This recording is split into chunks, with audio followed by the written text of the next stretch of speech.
take the large full-page template. Be sure the arrow is facing up and tape it to the wall where you'd like the purifier to go. The shaded areas on this template will help you determine if there's enough clearance for the unit to fit there. Make sure there's a power outlet within 130 centimeters of the bottom of the template. You also need to be sure that there's no more than 120 centimeters between the end of the tap and the bottom of the template. Your teacher was right. You do use math in real life. Use an ink pen to pierce a hole through the template and mark 6 locations on the wall for the 4 mounting holes and 2 alignment guides. Make sure your marks don't land on any mortar or grout lines, as you shouldn't drill into these types of materials. Remove the template from the wall, then hold up the mounting plate to the wall to double-check that the holes line up. If you're installing the wall mount into something other than concrete, masonry, or brick, please refer to the wall mount instructions for additional details. If you're installing the purifier into concrete, masonry, or brick, then you get to use some power tools. Use a hammer and center punch to make indentations that will guide the masonry bit at the locations on the wall. Use a 4mm masonry drill bit and an electric drill to create 4 pilot holes at the locations you marked on the wall earlier. The holes should be about 40 millimeters deep. Hold the mounting plate over the holes so that the arrow points up. Then use a flathead screwdriver to secure the plates to the wall by twisting the 4 blue screws into the holes. Make sure the screws are flush to the plate. Okay, so that was only one power tool, but it's not every day you get to use a masonry drill bit, right? Now you're ready to install the wall bracket. Okay, if you've avoided using your wall mount instructions up to this point, you'll have to break your record here. On page 3, you're going to use the tubing template. Lay the large and small tube on the diagram and use a pen to mark a line across each tube at the arrows. Then push the 2 tubing supports into their respective tubes. Now simply insert each tube into the proper elbows. You'll feel resistance, but keep inserting until you meet the line or it's hidden from view.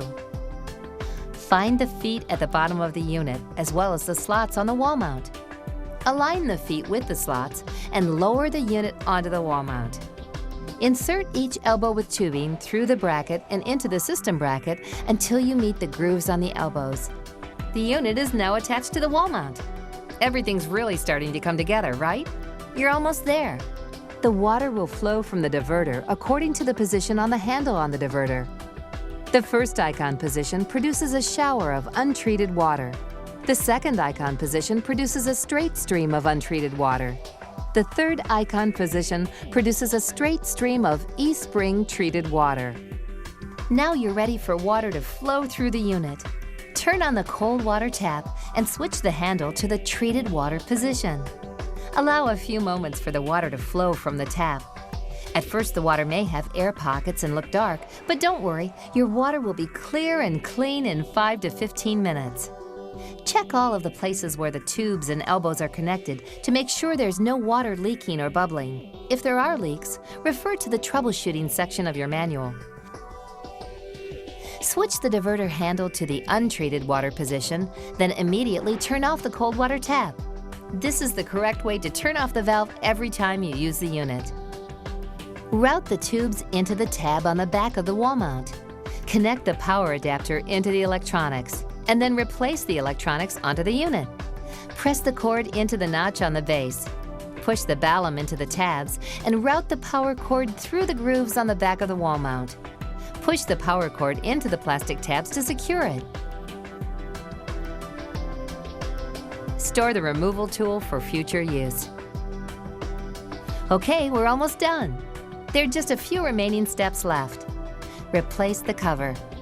Lift the assembly from below the cover line on the water purifier and align the bottom corners of the wall mount with the marks on the wall. Then lower it onto the wall mount plate. Plug in the power adapter. Remember, this unit is required to be plugged in continuously. Wait for the monitor to beep. This may take up to 30 seconds. Turn on the cold water tap and switch the handle to the treated water position. Make sure the cup on the display is blue. Water will flow from the tap into the eSpring water purifier, then into your glass.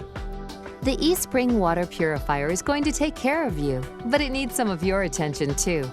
Always monitor the UV carbon cartridge life. The unit will signal you when it's time to order a new cartridge, and then again when it's time to replace it. The last bar will start flashing and beep once when treated water flows, letting you know that you have less than 10% of cartridge life remaining. This should leave you plenty of time to order a new cartridge. When it's time to replace the cartridge, the Replace Cartridge text will appear in red. The cartridge light will be flashing, and when treated water flows, the unit will beep continuously.